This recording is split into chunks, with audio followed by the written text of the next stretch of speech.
Well, ladies and gentlemen, good afternoon, or for some of you from overseas, good morning.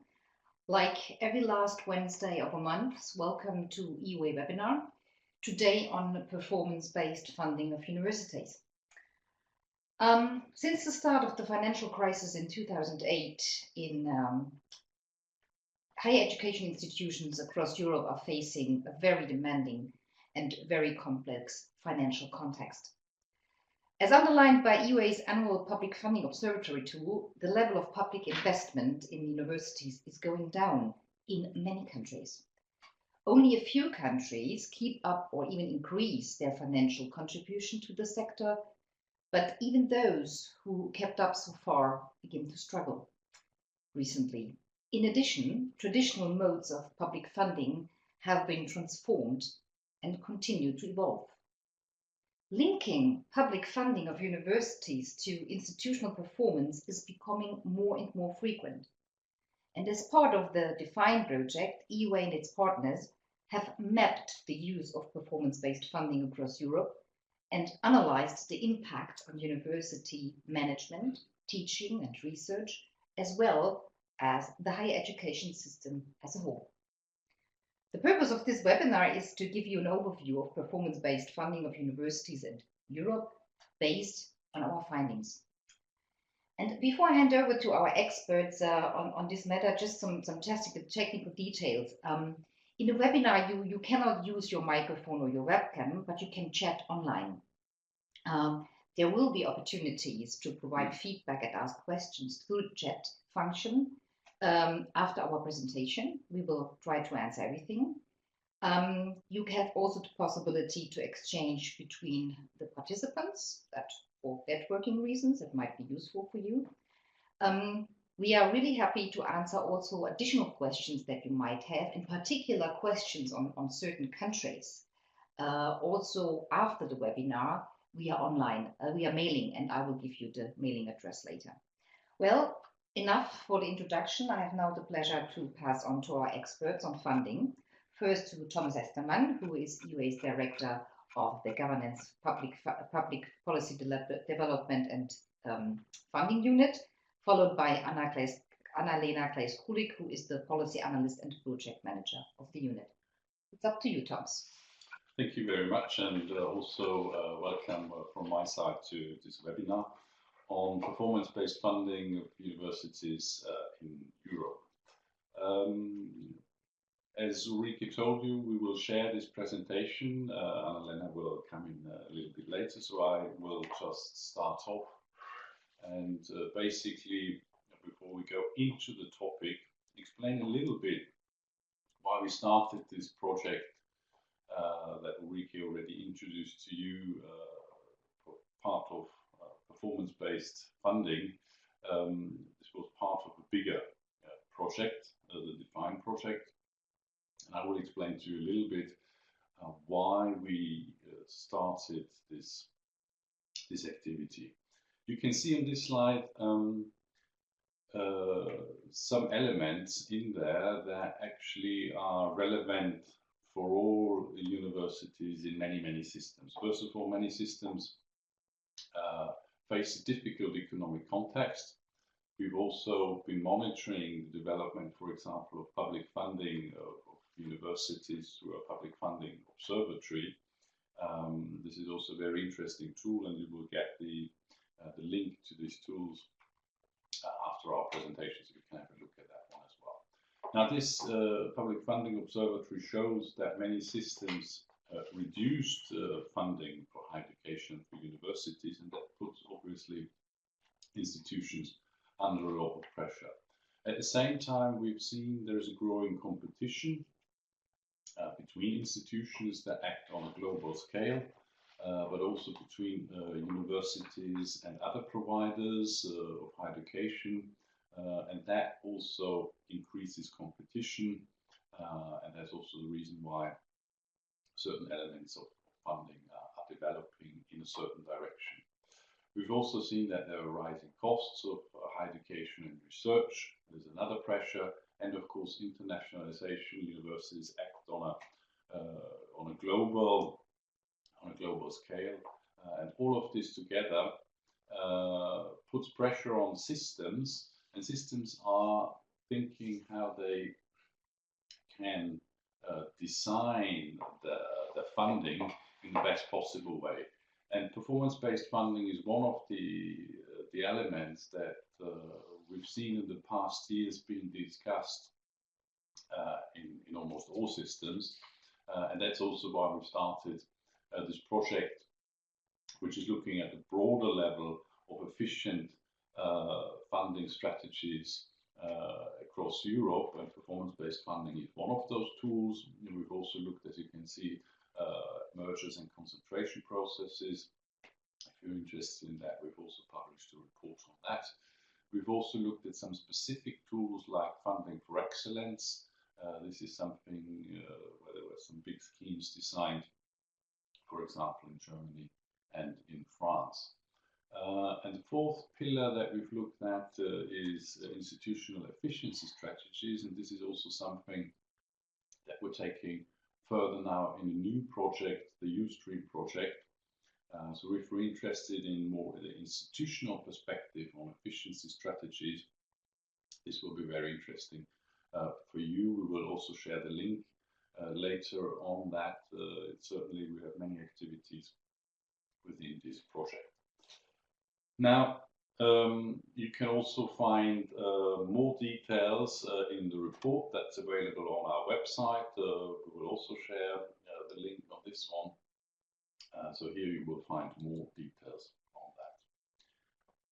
Now, first of all, it's very important to understand that the funding for universities is very diverse across Europe. Here on this slide, you can see in a simplified structure how universities are funded.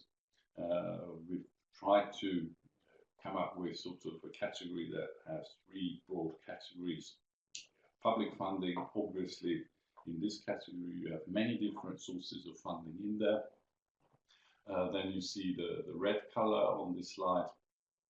The red bars show contributions from students, and the green category comprises all other funding sources. We call them additional funding. So that would be contracts that universities have with business and industry for research activities.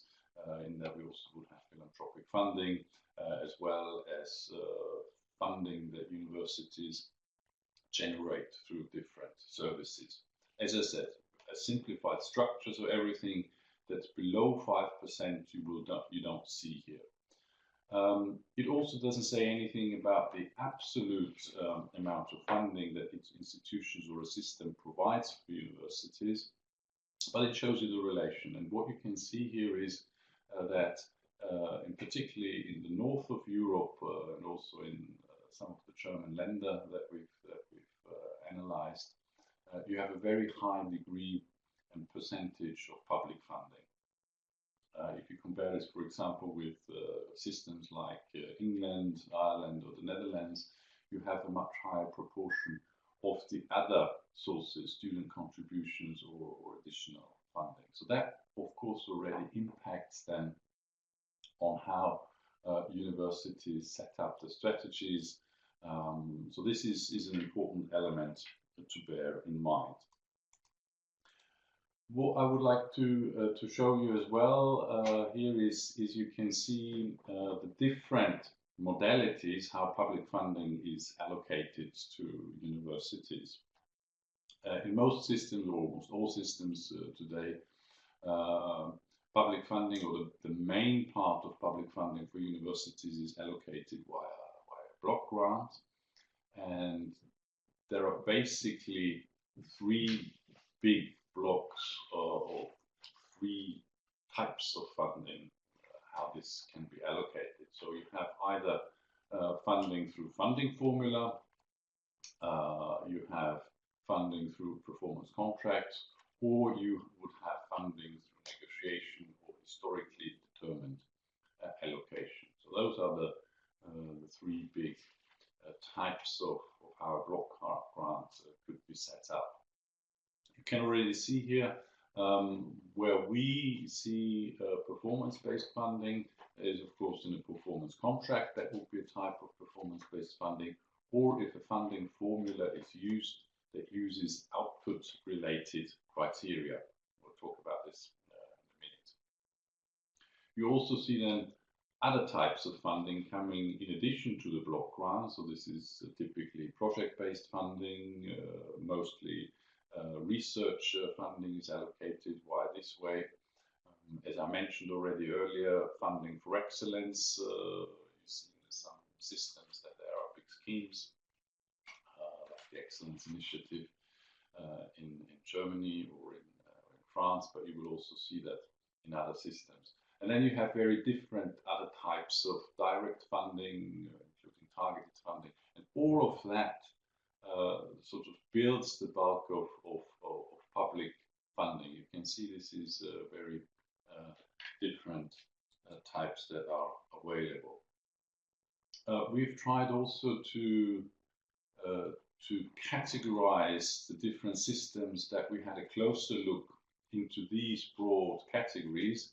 And of course, it's important to see that in most systems you have a variety of different funding tools in there. But what we try to categorize is here what's the main mechanism and what is the secondary mechanism.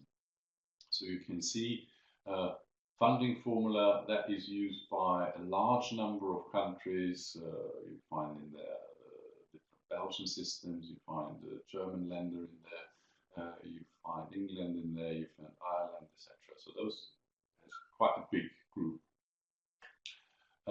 You see a performance contract with a large impact of funding as a primary mechanism. That is the only country that uses that is Austria. Although this is the formal procedure, in reality, you could also say that this is a type of negotiation process, because the performance contract is, of course, also negotiated between the ministry and the higher education institutions. And you see as a third group, those countries who either negotiate or have a historical allocation. That would mean that on the basis of the previous years, new funding is allocated, and those countries you see particularly in Spain, France, or Italy. And then of course you see that all these countries have other types of mechanisms. There you see already performance contracts, a much bigger group of countries that at least allocate some part, and sometimes this is only a very small part of funding, be it up to 5%, where this is used. Now, what's important and what we've seen as well is that the understanding of performance-based funding is different in the different systems. We had many discussions, and systems thought of that themselves. We have a 100% performance-based funding allocation.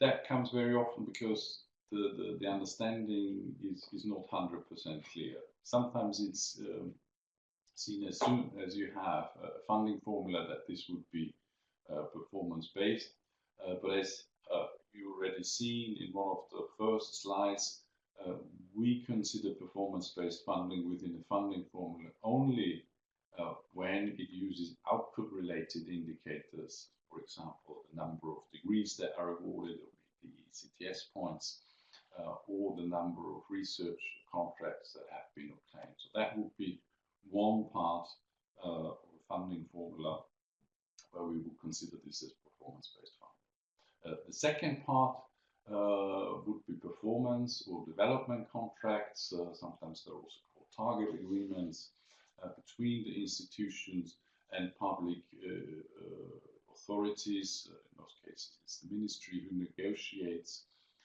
certain elements of what they expect from the higher education institutions. Now, on this slide, you can see the results of one of the questions we've asked within the defined project. We've asked the importance of indicators in funding formula. And here you can see that the most important indicators are still input-related indicators. So it's the number of students, the number of bachelor students, or the number of master students. Those are still the most important ones. But already following very closely, we have the amount of European or international funding, or the amount of external funding that is used as an indicator, and that is quite clearly outputs-oriented indicator. And of course, this also has certain consequences. It's an incentive for institutions to look for other funding sources than national funding sources that they would get through the block grant.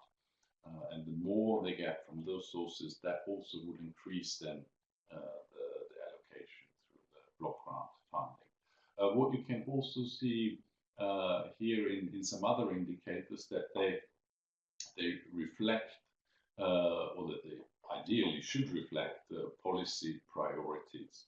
So, for example, you find here number of international staff or the number of international students. So that quite clearly reflects a certain push towards internationalization. We could have, as an example, you see this in the Finnish model quite clearly, where you find some of these indicators, and that has been clearly named as a priority, as a policy priority, and therefore it finds its reference into a funding model. Now I will hand over to my colleague Anna-Lena to talk a little bit about the performance contracts, the second element that we consider as performance-based funding. Anna-Lena. Yes, as Thomas has said, so performance contracts are the other model we looked at in the defined project. Under performance contracts, we understand a very diverse type of different agreements that ministries can have with individual universities. They sometimes called target agreements, also development contracts, and they've very different purposes in different systems. We've tried to collect a little bit and to categorize what they're used for. So in some systems, they're used for strategic positioning or profiling of institutions, whereby individual targets are agreed and a certain time frame until when the institution should reach this. But they sometimes also more used as an element to structure the dialogue between the ministry and individual universities, and to exchange over the development of individual institutions instead of very sort of strict steering from the ministry into the institution. So more as an instrument of facilitating discussions. They sometimes are also used with the aim to provide more transparency within the system, or if you want to see it in a maybe from the university perspective rather negative way, if they misused, they would be used for steering very much into the institutional governance with very concrete target setting, very detailed sort of objectives for performance. But very often they are more used as a governance tool than as a funding tool. We've looked into different ways how they link to funding. In general, we've seen that what we would call a performance contract is used in 14 systems across Europe, but with a very, very different link or impact on funding. A direct link we could only see in 10 systems. The first one being Austria, that was already mentioned by Thomas before. There is no link or no direct link to funding, where it's more used as a governance tool. This is in 4 of the systems we looked at. But where there is a link to funding, this link is also very different. So the percentage of funding that's attached to the performance contract might vary quite a lot.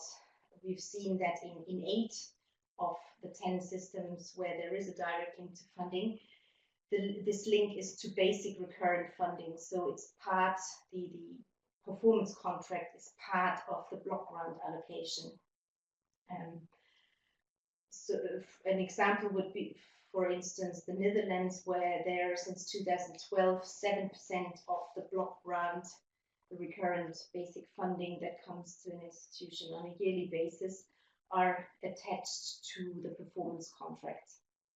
And the only example where performance-based funding form of a contract is used as additional funding is Italy. This is a good example how this mechanism is used as an incentive for institutions to develop towards certain policy goals. In Italy, there is a 3-year contract between the ministry and individual institutions, and the additional funding that an institution can obtain through achieving these objectives that are agreed is up to 2.5% of the total amount of the public funding that an institution receives. So there is a certain incentive, but it's limited in the amount to also protect sort of the public budgets and to have a certain limit on this.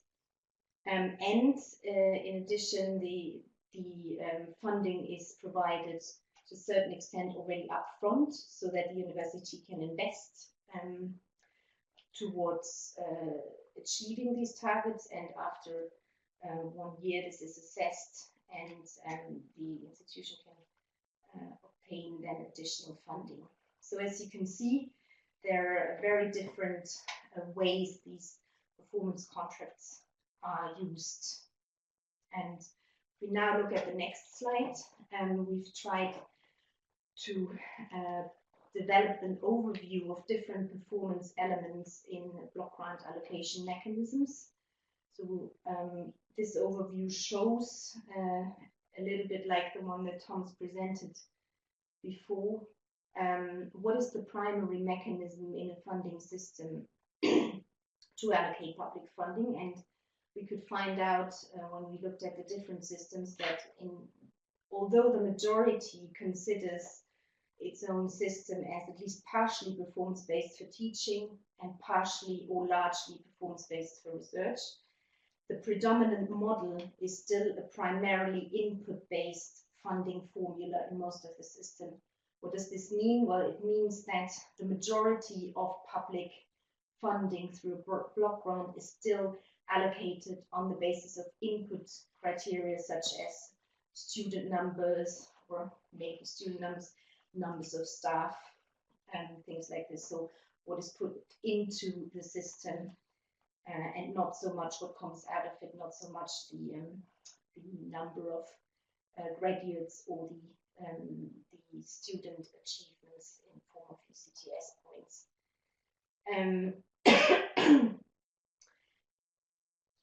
Well, but what is important here is that although this is the primary mechanism, it's often combined with other mechanisms, as Thomas made this already clear in the Austrian example, where different mechanisms are combined. This is the case in the majority of countries.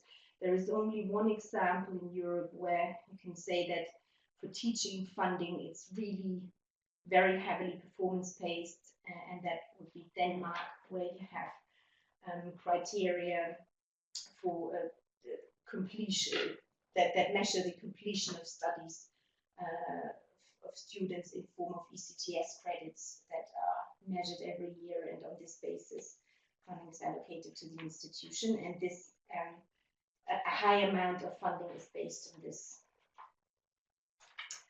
So if we now go from the overview, the system overview, a bit more into the impact of performance-based funding, we've also looked into this because we were interested in seeing what performance-based funding does to the institutions, to institutional behavior, but also to the system, the higher education system as a whole.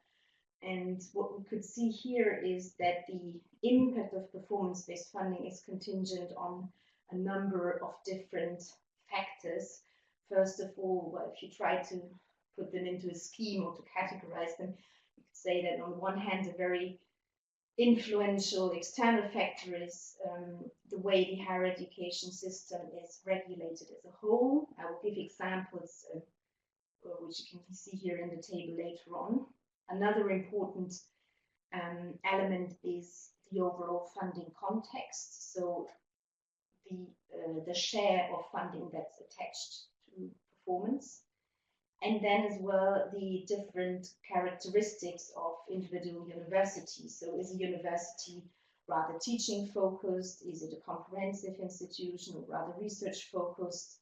How is it governed? Does it have a very strong central management, or has it very independent faculties?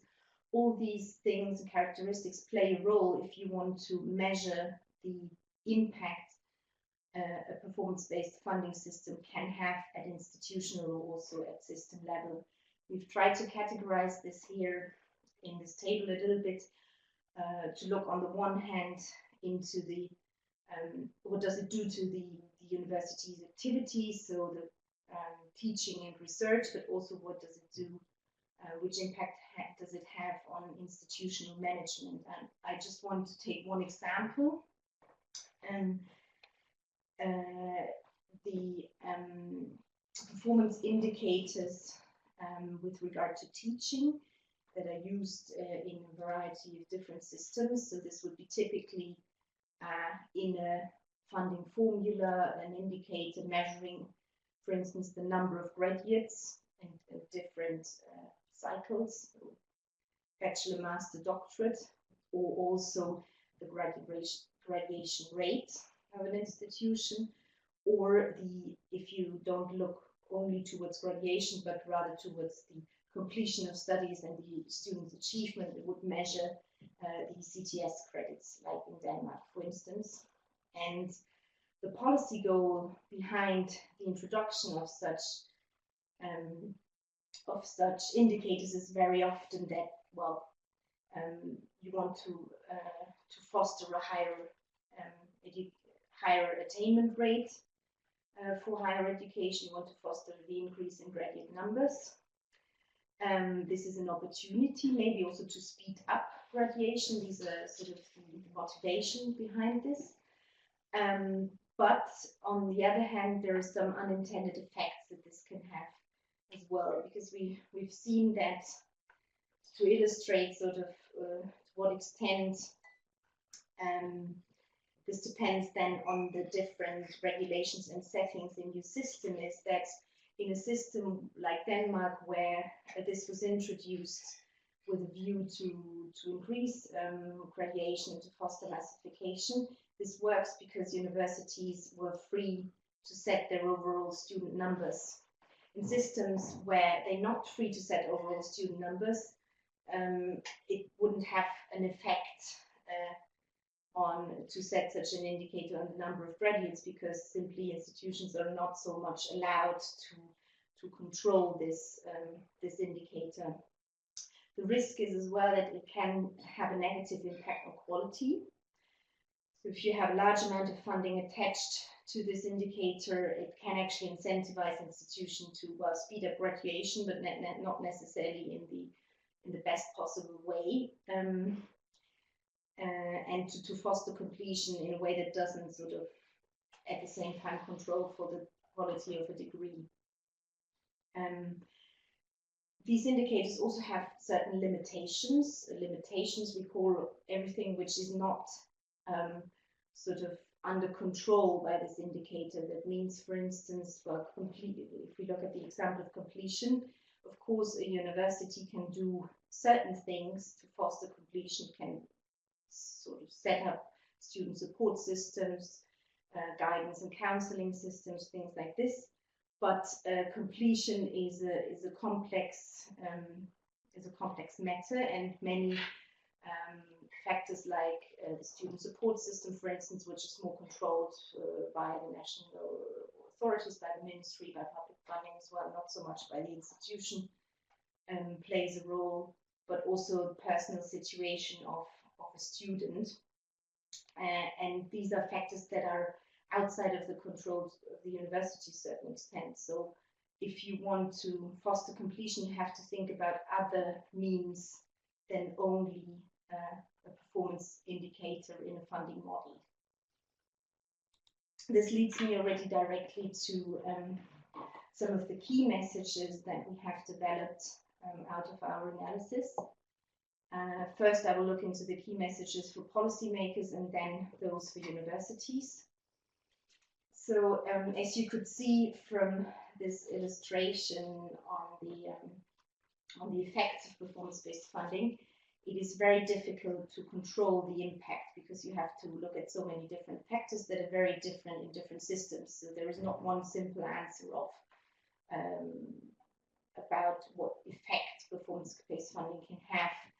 But if policymakers think of introducing such a system, they should be clear why they do this. What is the purpose of the system? Do you want to use it just for redistribution? Then it can in principle be an interesting tool to increase transparency of funding to a certain extent, because you attach public funding to certain indicators, but then you have to also think how you measure these indicators. And it can help to a certain extent to accommodate the increased need for accountability of public spending. Another aim can be direct steering of institutional performance. There we have seen from the analysis and the examples before that this has great limitations, what you can really do with it, and also it interferes a lot with the concept of university autonomy. So we would rather warn against using performance-based funding for this purpose. You should also keep the share of performance-based funding limited to not endanger the financial sustainability of an institution, because if you attach a large amount of funding to performance, it means that the whole funding cycle is turned around, because institutions get funding when they've already performed, when they've already produced a graduate, for instance, while they have had to make an investment up front. So that needs to be ensured that enough money is available at the beginning when the student starts studies, for instance. Linked to this is as well the recommendations that performance-based funding should be provided as an additional resource, because then you can try to incentivize sort of for instance, increasing the number of international students if you attach it to additional funding, like I've explained this in the example of the Italian performance contract, where this is actually the only example we've found where additional money is made available. If you set up the system, you should very closely look at the indicators you use, because well, there is a certain drive towards the usage of quantitative indicators, but many things you cannot measure with this. And therefore, we recommend that there is a dialogue between the universities and the ministry and policymakers on this model and on choosing the different indicators and the objectives. With regard to this, it's also important to minimize the administrative effort that is needed to collect data, because once you've set up the model and you want to use it, well, you need to think how you actually measure the performance after a while. So how do you collect the data that is needed to do this? And there, the administrative effort should be minimized, and ideally institutions should get as well money to invest into the infrastructure that might be needed to collect such data and to manipulate it. You should avoid indicators on which universities have little influence. We've seen as a prominent example the graduate employment rate. There is a certain drive to focus on employability of graduates and the contribution that universities can make towards this. But again, this is an indicator that has different sides, different factors that it's influenced by, because, well, the employment rate is influenced by the the economic situation in a country, and not only by the skills that a student might have obtained from a university. So it's problematic to attach a high amount of funding for an institution to this, because a university in a system which has a difficult economic situation shouldn't be punished if the employment rate is low. And this comes directly to the next point. You should take into account the potential unintended effects and the impact these indicators can have.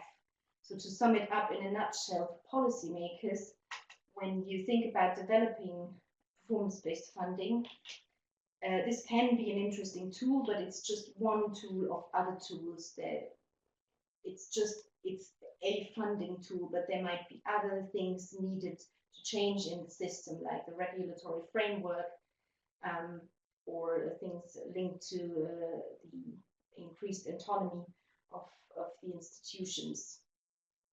If we go to the next slide, we've also tried to develop recommendations for universities that are faced with a funding system based on performance. There, ideally, universities should try to get involved already in the design of the scheme, and also try to coordinate among the sector, ideally through the National Rectors Conference, to voice their concerns about the scheme. And once it's sort of in the implementation phase for every individual institution, it's important to develop its own priorities and an institutional strategy towards dealing with this new funding mechanism. One important element of this might be, for instance, to establish strong internal quality assurance mechanism. If you have, for instance, a performance-based system that's very much focused on completion, to avoid negative effects of this, internal quality assurance mechanisms are very important. Another element might be setting up an internal funding allocation scheme that can also try to mitigate the negative effects of the external scheme. If there, it's again important that institutions have enough autonomy to do this and to allocate their block grant with a certain flexibility at institutional level. And in cases where you have a performance contract, which is individually negotiated with the ministry, you should ideally try to align the institutional objectives and the performance contract, so that the contract is not just seen as one sort of more administrative burden tool that you have to engage with the ministry, but that it's really used as a governance tool to sort of attain the objectives that the institution has set itself. These were the recommendations we had specifically on performance-based funding. Now I hand back to Thomas, who will talk a bit more how we've seen this in the context of the overall funding model. Thank you very much, Anna-Lena. And this is only to wrap everything up.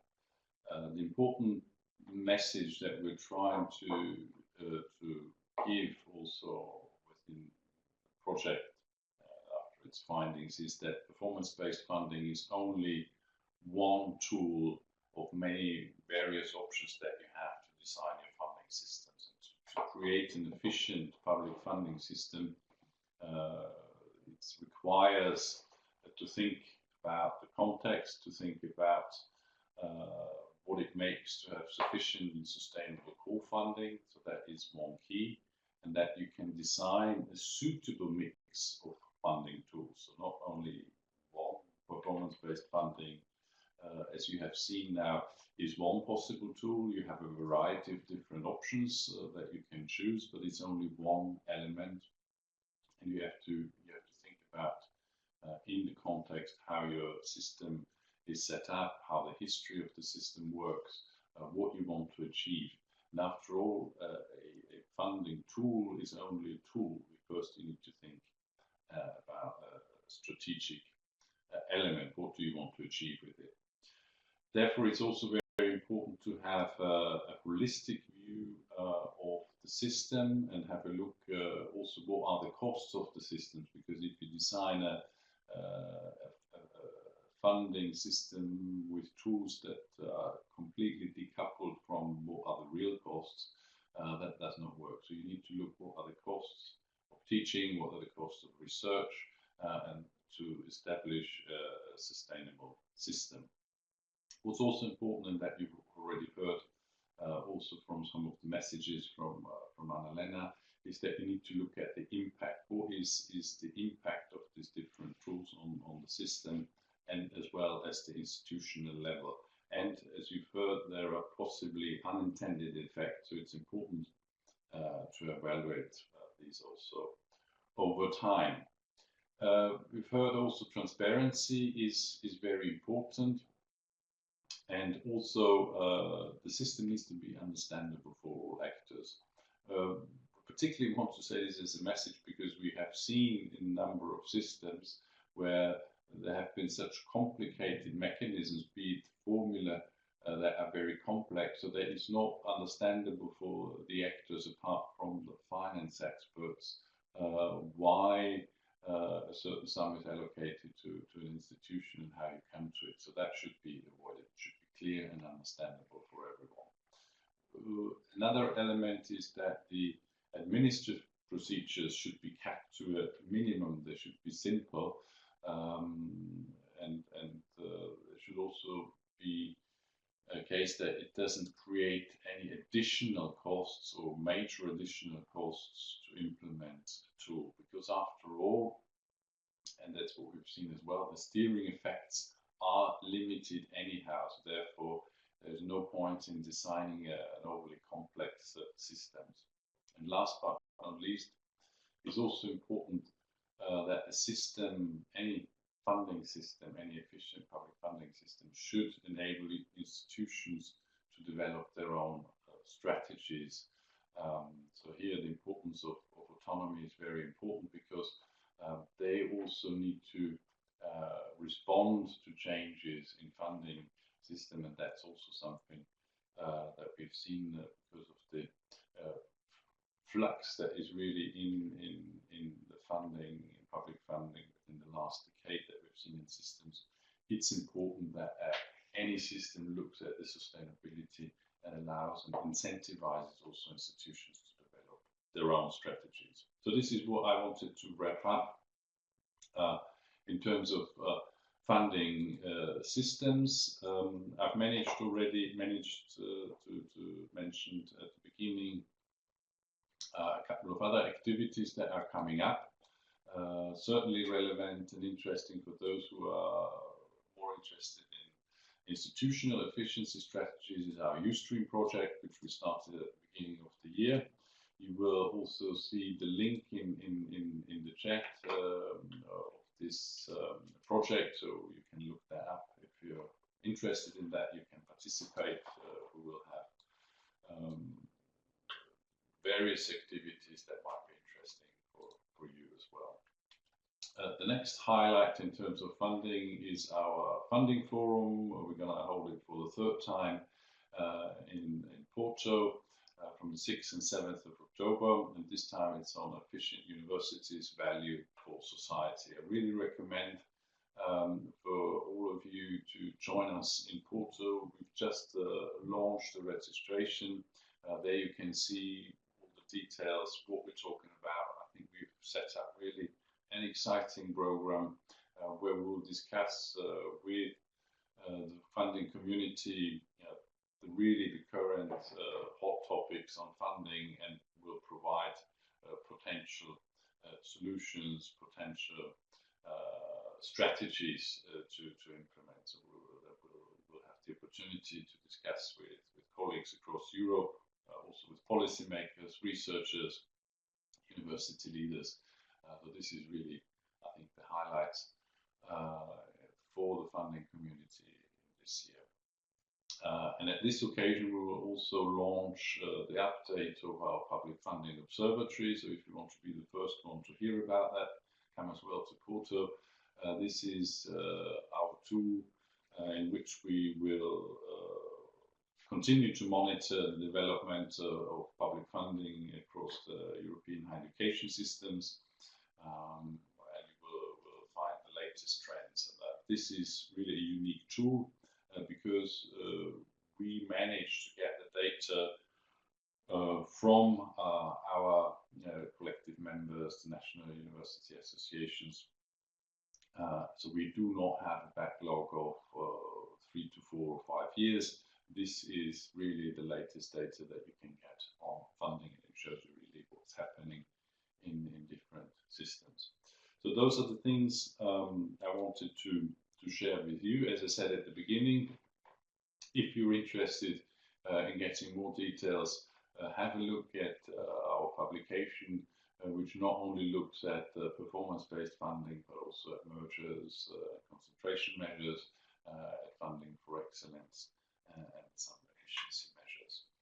And well, now it's again time for some questions. I hope you have got some questions for us that we're happy to answer, and I hand back to Ulrike, who will manage the question and answering session. Well, thanks to Anna-Lena and Thomas for this excellent presentation, very interesting presentation. Please remember, you need to ask your questions via the chat function. Yeah, so please add your questions there. Well, before we get back to the questions from our audience, I have a question myself to one of you. What is the right funding mix, in your opinion, for a higher education institution? Or what is the right share of performance-based funding? What would you consider? Well, if I start with that one, it's indeed the question that comes up regularly when we present funding models, and it's it's a difficult one to answer because, or it's an easy one to answer because there is no unique right funding mix. So that's an easy answer. Now, more into detail, it depends. First of all, you need to look where does the system come from. As we have shown at the beginning, traditionally there is already across Europe quite huge diversity between the funding mix. So you can't expect from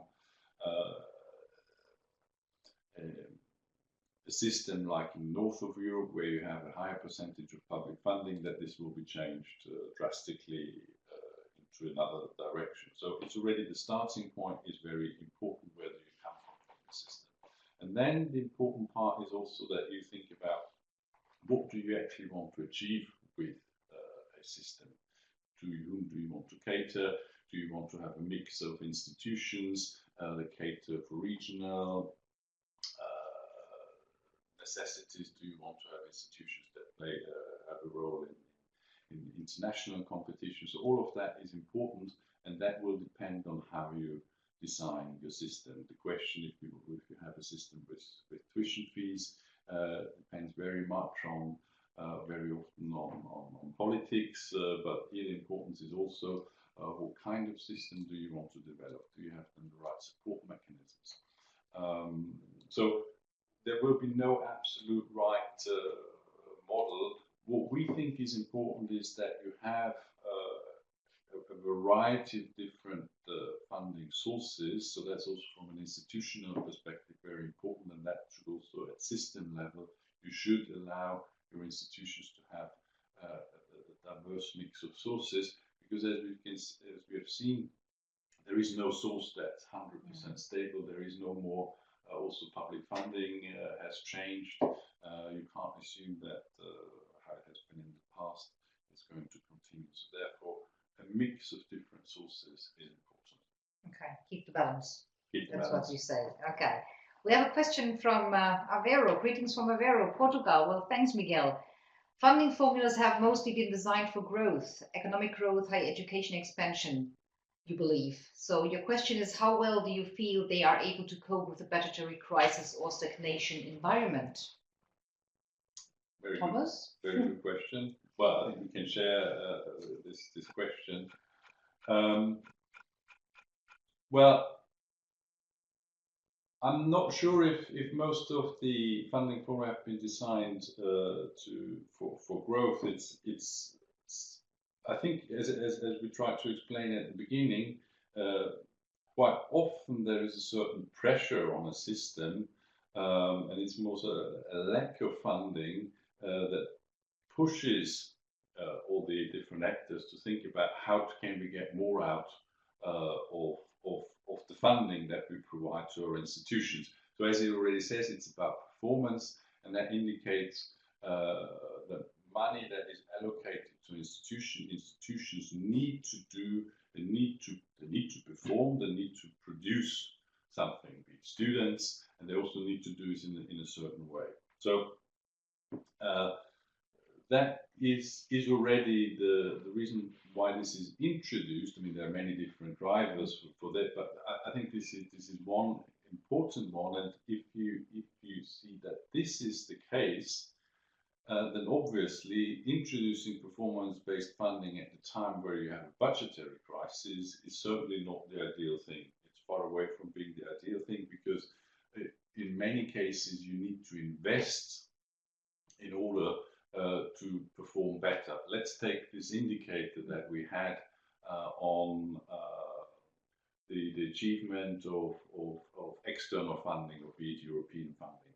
You will only succeed in getting sources from European funding, be it from Horizon 2020 or other sources, if you are competitive. That means you need to have competitive staff, you need to have best researchers, you also need to have an appropriate support staff that knows the way around through the funding mechanisms.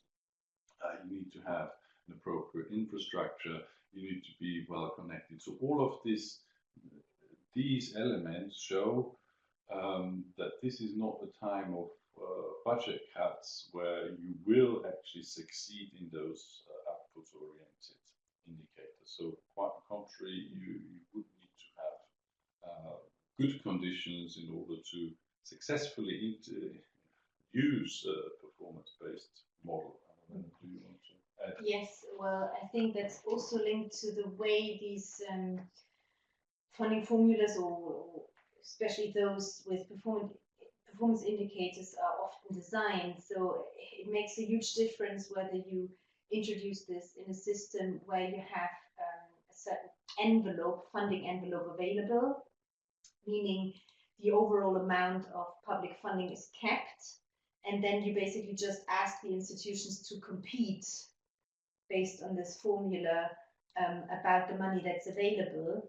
Then, well, you might introduce competition in the system, but whether you actually increase overall, if you call it growth with regard to graduate numbers or performance, well, you might actually not achieve this.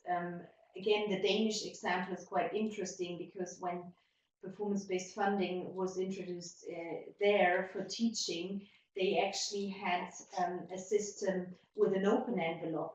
So meaning the system would allow for growth of an indicator. So it would mean that if an institution increases considerably all the indicators with regard to completion of students, then it would indeed be able to get more funding. And there was no sort of cap on the public budget for this. That might increase sort of overall. It has certainly led to an increase in the number of graduates, but I'm not sure how sustainable this is with regard to your planning of your public budget, because it might just explode it. And also, this is not what this is quite an exception. Normally, funding formula are introduced just to distribute the money that has been put into a certain budget, that has been the amount that has been negotiated, and then they serve as a distribution mechanism. So therefore, their capacity to increase performance with this mechanism is already very limited. So in actual fact, there are only very few examples where it's really used as an additional, to provide additional funding, and therefore to cater for better performance or for growth, as you called it. Well, thanks for answering this question. Now we have a question from Igor from Ukraine. Hi, you have a question about the appropriate formula for the Ukraine. You say, so you cannot really rely on graduate rates, on papers and citations and so on. So you're looking for more third-part assessment, which means that data comes not from higher education institutions. For instance, employment rate and national student surveys. So what else could they use in the Ukraine? Thank you very much for that question, which I would like to try to answer, not 100% specifically for the Ukraine, because we also want to give the answers a little bit more so that it might apply to others as well. But I think it's a very good question, which actually has two elements in it. It's where do you get the data from? So is it data that you get from the institutions themselves? And how much can you rely on that data? So that is indeed a very, very important question. And in many systems, you would, when you develop such a tool like performance-based funding, what you would need to do beforehand is also develop an appropriate data collection process so that you have available data at hand.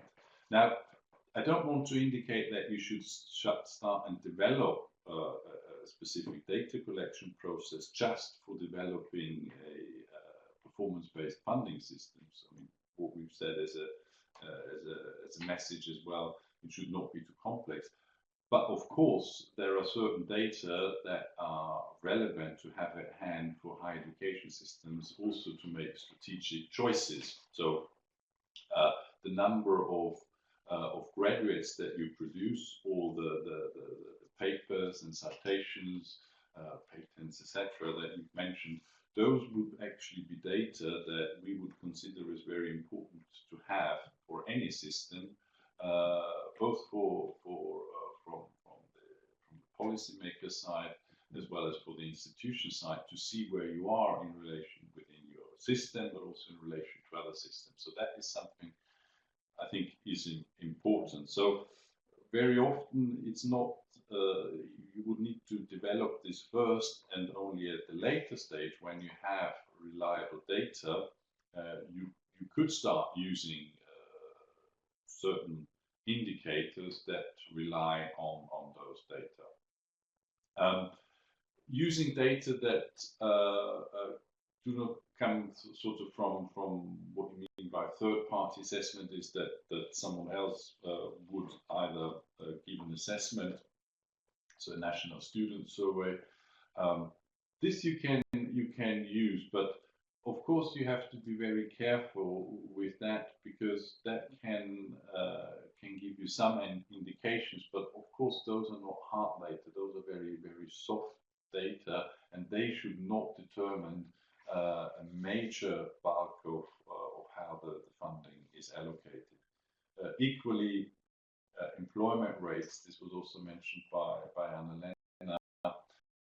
An employment rate only gives partially indication about the performance of an institution. It depends very much on the economic environment. Do you have blooming economy where where a lot of people are in demand, or do you have a high unemployment rate in a system? Then of course it's very difficult. So this is an indicator where institutions only partially can contribute to the performance, so therefore it should not be used as an indicator. Okay. Well, since there is another question coming up here.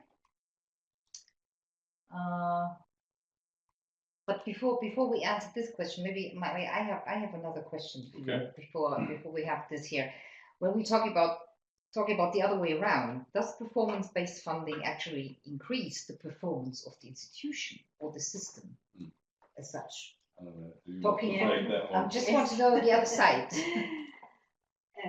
Well, I think this is, of course, very often the objective of policymakers when they introduce performance-based funding is, but the name already, suggests this, that you want to allocate funding based on sort of what an institution contributes towards, well, the achievement of its mission, what an institution contributes towards society. But whether the simple fact of introducing a performance funding model can actually even incentivize or increase performance, this, I think we tried to make this quite clear during the presentation, that this very much depends on a number of other factors in the system. So, well, as I said before, well, if you want to increase the number of graduates, for instance, and foster completion, you have to think about other tools. You cannot just say we put this as an indicator in the formula and then we see what happens, because there are other factors like, well, you would need to, for instance, maybe lift the control on student numbers for this, because you would need to allow the institution to first recruit or enroll more students to then be able to increase the number of graduates later. And even with this, it's not, I mean, you wouldn't control for quality, so you need to have other tools and measures in place to qualitatively increase the performance of be it an institution, or even if we want to talk about the higher education system as a whole. Therefore, it's very important that you don't look at a single indicator or even only at a single goal, because an institution, and universities are institutions with a very broad mission. Usually they are, well, even if we talk more and more about profiling and having a more focused sort of strategy, if you have a traditional university with a comprehensive mission, research and teaching, then you need to cater for these different missions, and you would need to attach different indicators for funding to this, and they are sometimes contradictory. So it's I would be very careful to introduce performance-based funding with the idea to majorly increase the performance of an institution, at least as if you take this as the only tool, you have to think about other things to do this, about more qualitative measures. But as we said before, as a transparency tool to allocate public funding in a more transparent way, to accommodate the need for more accountability, or with a performance contract to increase sort of the dialogue, to enhance or improve the dialogue between the system, or the ministry, and the institutions. This can be an interesting tool for that. But yeah, for performance enhancement, that's a question mark. Okay, well, thanks. So it doesn't necessarily mean the quality is raising when you just use performance-based funding. We have taken a last question because we're coming to an end. Question is, what do you think about university funding by large corporations, companies, or industry in general? How can it affect the creation of science, mainly basic research?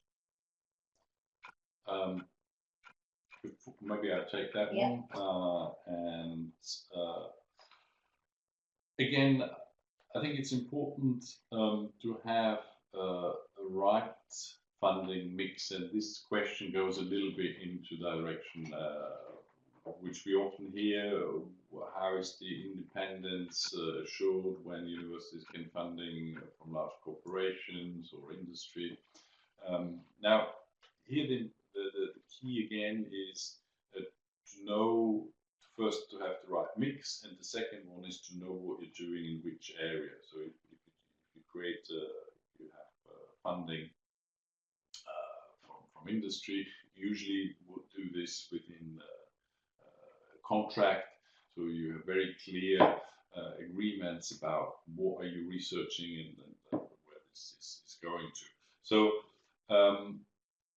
and this is not a negative thing. I think it's very important to have these parts there as well.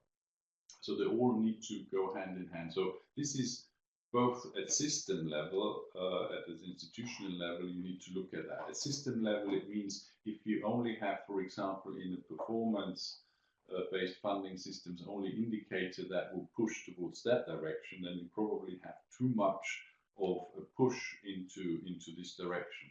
Universities need to concentrate on that. As you know, in institutions, of course, having the balance between teaching and research is very, very important. So you also need to have at system level a right mix of indicators if you use those indicators. So, for example, this indicator that we've seen, how much money do we attract from other sources, that would be one. Industry funding from companies would be one.